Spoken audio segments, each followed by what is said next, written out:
maanta waxaynu ka hadli doonaa mowduuc muhiim ah oo aad loogu baahan yahay Soomaalidana anfici doona dhamaantiin inay anfici doona kaas oo la yiraahdo bangiga caatifada.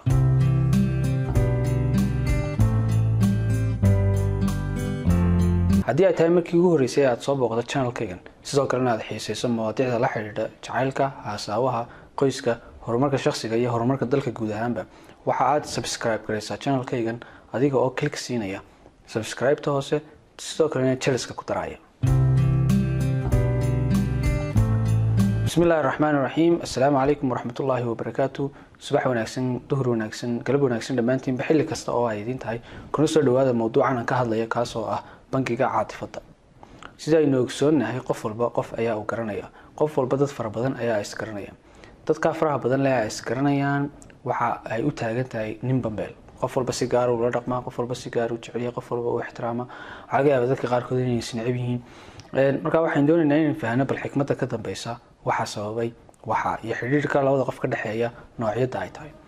waxa jira bangiyada qof walba waxa uu ka soo furtaa account-kaas wuxuu ku kordhaa marka lacagta la dhigto, sidoo kale waxa uu ku yaraadaa marka lacagta laga baxo. sidaas la mid ah qalbiyadeenu waxay ka dhigan yihiin sidii bangi oo kale. qof kasta oo istaqaanaan wuxuu qalbiga ka furanayaa account-ka uu ka furanayo waxa uu ku kordhaa marka uu wax wanaagsan ku sameeyo, marka uu ku ixtiraamo, marka uu ku qadariyo, marka uu ku wanaajiyo, marka uu ka soo qaado inay tahay qof agtiisa ku dhow. account-ka ayaa kordhaya. balse marka uu ku xumeeyo, hadii uu ku caayo, hadii uu ballanka u jaro, waxa soo dhan account-ka ayaa hoos u dhacaya. marba marka uu account-ku kordho waa marba marka uu qofka kale sii jeclaanayo. marba uu account-ku sii nuqsaamana waa marba marka uu qofkaasi qofka nacayo.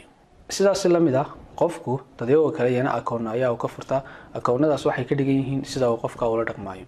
marka bangiga caatifada xikmadda ka dambaysa oo sida bangiga caatifada hadii aad fahanto maxaa aad ka faa'iideysaa. waxaad ka faa'iideysaa waxa ku fududaanaya inaad si fudud u kasbato qofka aad doonayso. haddii aad ogaato qofka waxyaabaha uu ka helo, waxyaabaha uu jecel yahay in loo sameeyo, aad ka ilaaliso waxyaabaha ku liitana, qofkaas uu account-ka ka samaystay micnaheedu waxa uu buuxsamaya, waan ku qadarinaya, waan ku ixtiraamaya. lamaano badan baa iyaguna jira, lamaano badan iyagana waa anfacaya mowduucan. waayo waxaad arkaysaa lamaano fara badan oo jacaylkii ka lumay bariga hore iyaga aad isku jeclaan jiray ama si fudud u kala tegayba sanadkii koowaad gudihiisa. sababta wax kale ma waxaan fahmin bangiga caatifada. markii hore wada sheekaysan jireen ee ay hasaawi jireen, waxa laga yaabaa labada qof inay ku dadaali jireen inay wanaag isku sameeyaan, inay is ixtiraamaan, inay is qadariyaan, inay wada baxaan, inay hadiyada isu keenaan.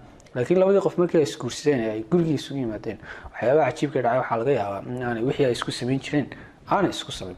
marka haddii ay xumaan yar dhacdo, bangiga caatifada wixii uu dhigtay ayaa go'aya oo ruqmaya ilaa la gaaro heer labada qof bangiyadooda aan waxba u olin. taasna maxay sababaysaa labadii qof in ay isnacaan, si fududna ay u kala tagaan.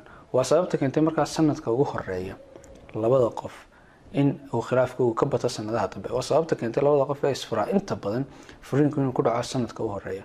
waayo culimada cilmiga waxay sheegeen 30% dadka isfuraa waxay isfuraan sanadka koowaad. marka bangiga caatifada faa'iido leeyahay waa taa in la ogaadana waa muhiim, waana mowduuc anfacaya dhammaan Soomaalida oo dhan. haddii ay tahay inaad qof kasbato, haddii ay tahay inaad lamaanaha isqabtaan jacaylkooda aad kobciso marka ka dambaysa. aad iyo aad baad ugu mahadsantahay daawashadeeda. waxaan rajeynayaa in aad mowduucan aad ku anfacay. ha ilaawin inaad subscribe geliso channel-kan, sidoo kale ha ilaawin inaad like saarto muuqaalkan, inaad comment ka bixiso haddii aad faallo ka hayso iyo haddii aad su'aal hayso labadaba. aad iyo aad baad u mahadsantahay. waa inoo iyo muuqaalka xiga.